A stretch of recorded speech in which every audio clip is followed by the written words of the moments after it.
Hello 10th class students. In this one video lecture, I will discuss about the financial function and control over the executive functions of the Union Parliament. So first of all, here first function is the financial functions. First heading is here Union Budget.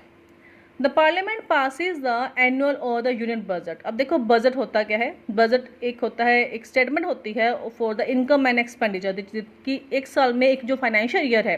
देखो जो financial year होता है India में वो start होता है आपका from the 1 April to the 31 March. तो एक जो फाइनेंशियल ईयर है उसके लिए बजट अप्रूव करता है union parliament.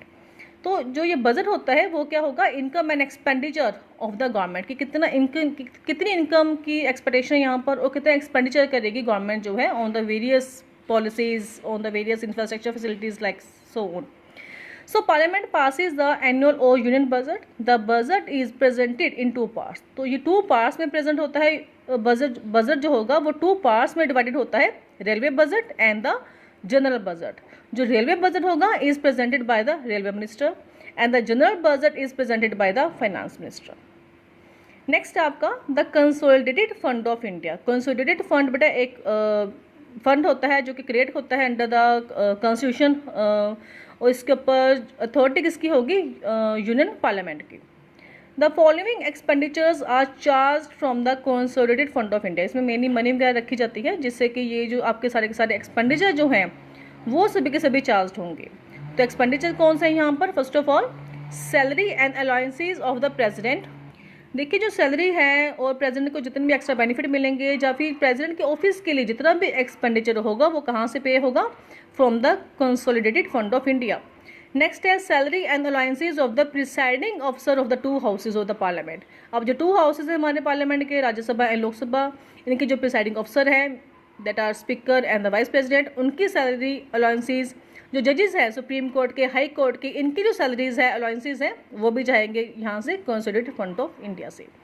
Salary and allowances of the controller and auditor general of India, जो कि कैग जो हमारा बेटा कैग जो होता है ऑडिटर जनरल होता है, कंट्रोलर एंड ऑडिटर जनरल होगा इंडिया का, उसकी सैलरी भी यहीं से चार्ज होगी.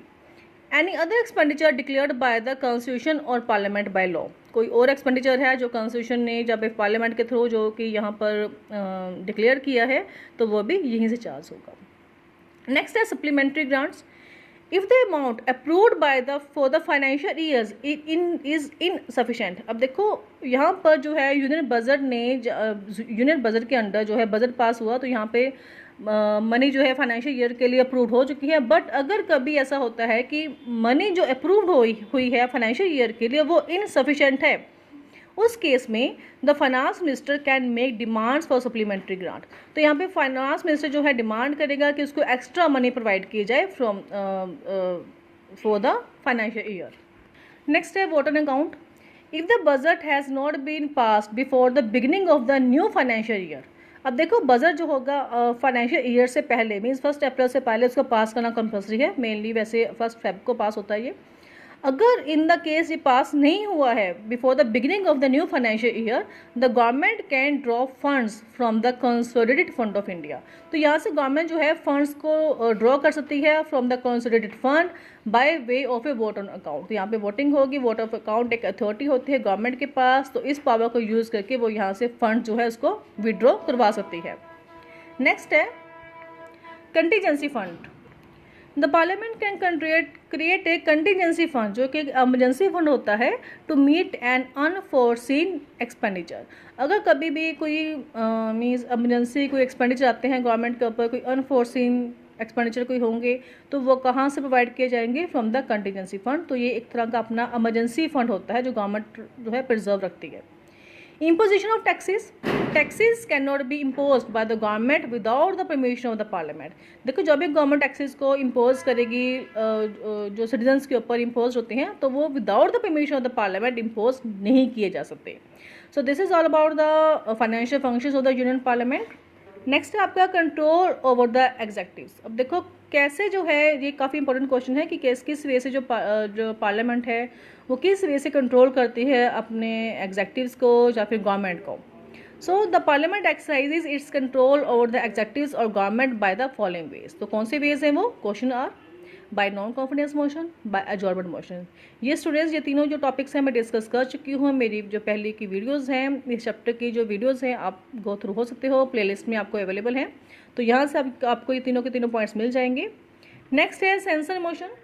The Lok Sabha is empowered to pass a vote of censure अंगेज अ मिनिस्ट्री। तो लोकसभा जो होगी एक वोट ऑफ सेंसर जो है वो मिनिस्ट्री के अंगेंस्ट एक वोट पास कर सकती है, that is called the censure motion, compelling the ministry to give a power. तो यहाँ पे मिनिस्ट्री को अपनी जो पर्टिकुलर कोई मिनिस्टर है उसको अपनी पावर जो है मीन्स अपनी पोजीशन को छोड़ना पड़ेगा if the censure motion is passed. Next is here cut motion. The parliament can also reject a budget proposal. देखो जब भी बजट आता है तो पार्लियामेंट के पास पावर होती है, वो इस बजट प्रपोजल को रिजेक्ट भी कर सकती है of the cabinet. Cut motion is a veto power. तो एक विटो पावर है मीन्स नेगेटिव पावर होती है with the members of the Lok Sabha to oppose a demand in the financial bill. तो फाइनेंशियल बिल जो होगा जो मीन्स बजट है उसके रिगार्डिंग ये उसको अपोज, उसके रिगार्डिंग ये विटो पावर को यूज़ करके उसको रिजेक्ट भी कर सकते हैं बजट प्रपोजल को। और अगर कट मोशन पास होता है, अगर कट मोशन पास होगा तो यहाँ पे मिनिस्ट्री को रिजाइन देना पड़ेगा।